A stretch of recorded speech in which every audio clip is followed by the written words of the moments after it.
Okay, welcome back to Airsoft Action TV. Today I was going to paint one of my rifles, so I thought I'd bring you along for the ride. This is my KWA Mark 18. Started off life as a KM4 CQB. Had some trades engraved and kitted it out. It's quite an early global war on terror Mark 18 Mod 0. So we're going to use 3 paints and a bit of netting. This is my kind of quick and dirty way of doing it. There are many ways of painting a rifle, but this is the way I tend to do it. I tend to play mainly in woodlands and in the UK, not in deserts, so I'm going to do a more of a woodland camouflage scheme on this one.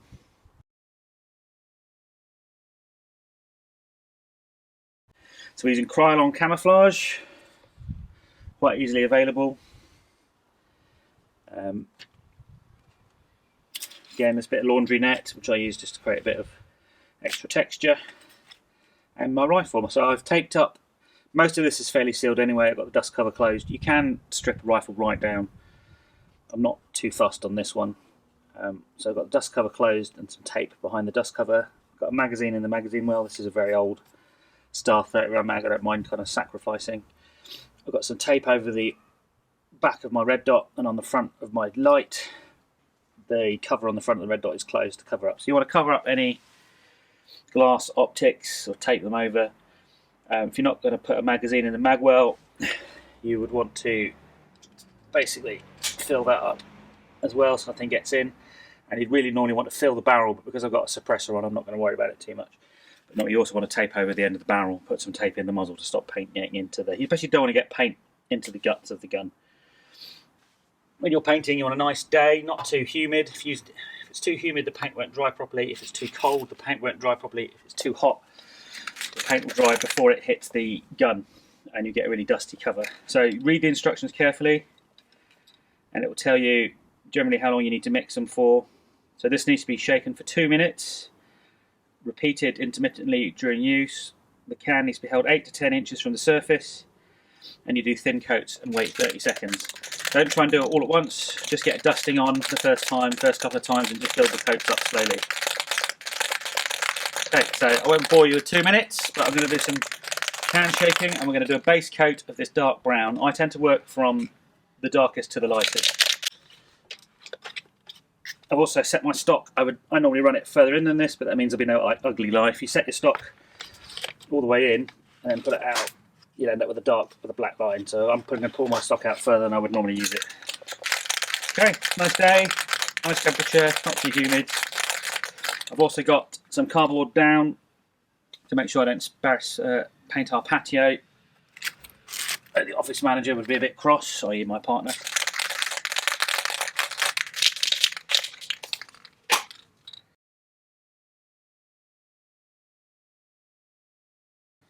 Okay, so one thing to do is always just do a little test spray. Make sure it is actually the colour, in case you've put the wrong cap back on the wrong can. That can be really annoying. And another thing with spray cans is to make sure they're going to work on the material you want them to. So I've sprayed with these sprays on these guns before, they know they're fine. But the first time, we were just finding a little tiny bit, just doing a little spray, particularly on plastics, in an area you won't see, and just make sure it's not going to do any weird stuff like melt the plastic or affect the surface finish. Okay, so let's start. So I'm going to do some simple coats, just dust it one side at a time, leave it and come back to it. And this is quite a long process really, it does take some time. So set aside a bit of time, don't rush it, give yourself lots of time to get a really nice finish.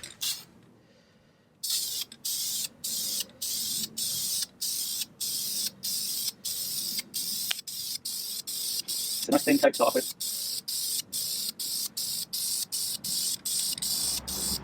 I'm just going to build up the colour slowly.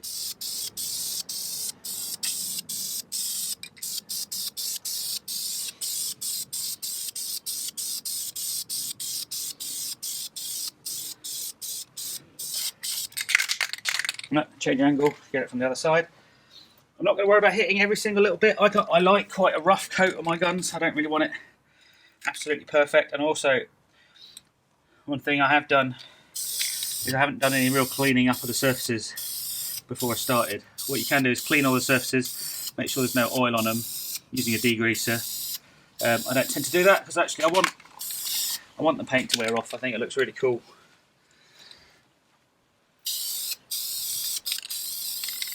and adds quite a lot to the finish as it wears down.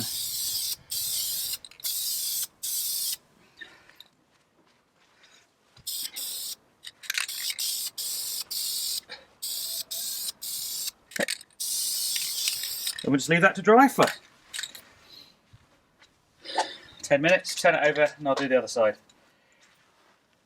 So back, it's been about 10 minutes. Going to shake the can again, make sure the paint's mixed, and then we'll do again. So again, several thin coats, build the layer up over a minute or two. Don't try and get the whole colour down in one go, and get on with it.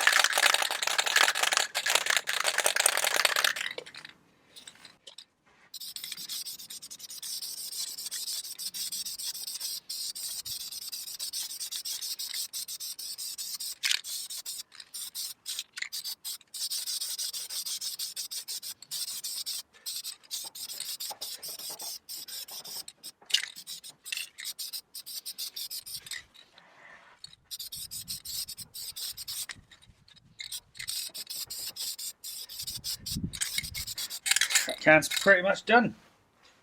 Perfect.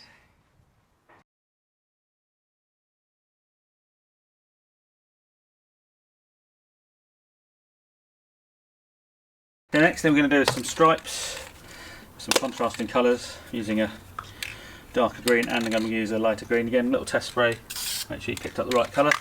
And I think we're going to do it at a 30-degree angle in several bits across the gun. Then I'll do bands of the lighter colour as well.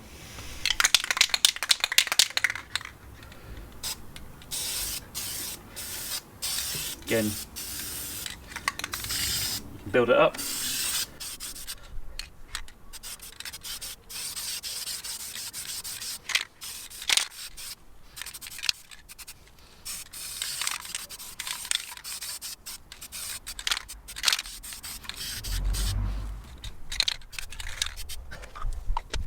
And then the other green.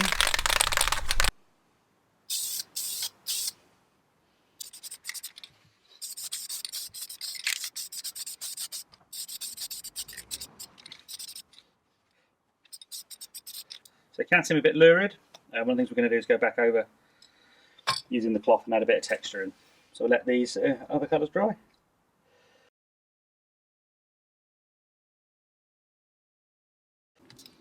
So have a good look and see where the original colours were. We've got green, green, green. Again, quite useful using your baseboard as a good guide as to where the colours went. So let's pick up the dark green again. I've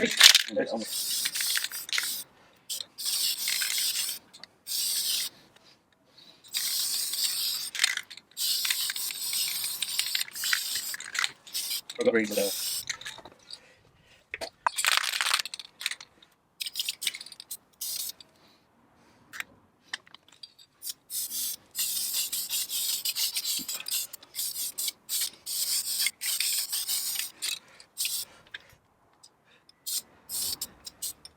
Is this going to thing leak away there?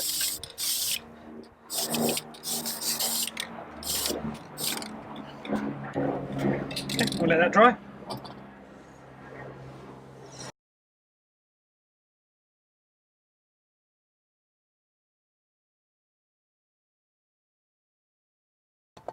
So as you can see, it's a little bit lurid.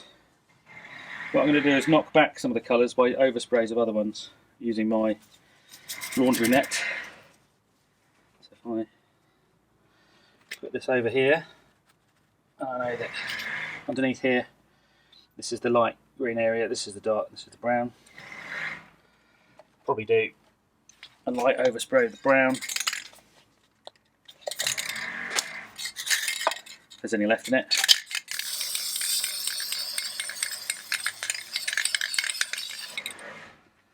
And get some brown texture. There we go. That's the same over here.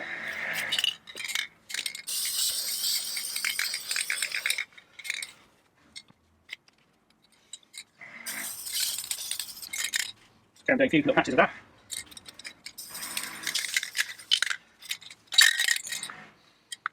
So quick, the brown can run out. I'm not going to do this just yet.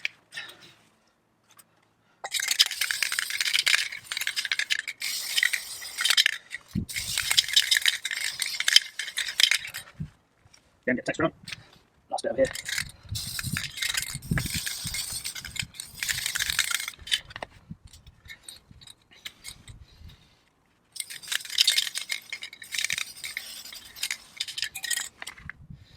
Okay, you can see how that's broken up the outline.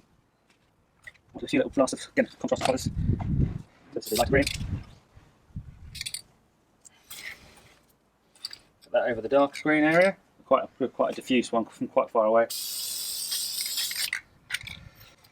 Again, you can see just some nice light marks coming in. Just knocks it back a little bit.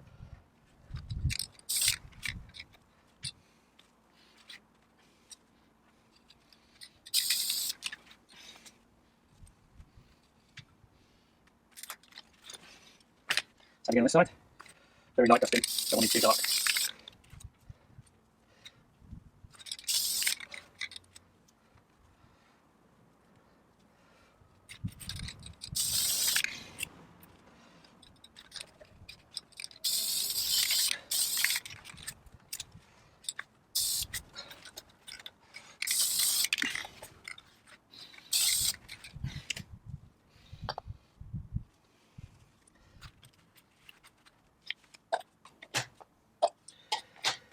Finish off with just little bits of the darker green.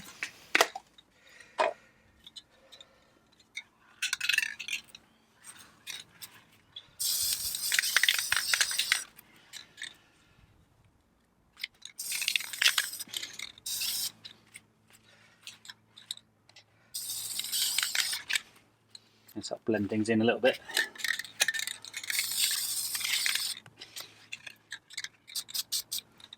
Fantastic.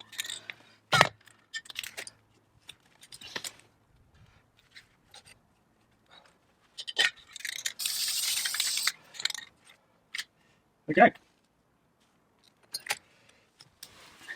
So that's it really, so now I just need to let it dry and it should be good to go. So one of the things to bear in mind is I'm not going to weather this. I'm basically just going to use it, play with it, handle it and let the weathering happen itself. You can go in with brushes and scouring pads and also and some acetone and take bits off, but I quite like just letting it occur naturally. I think it looks better in the end.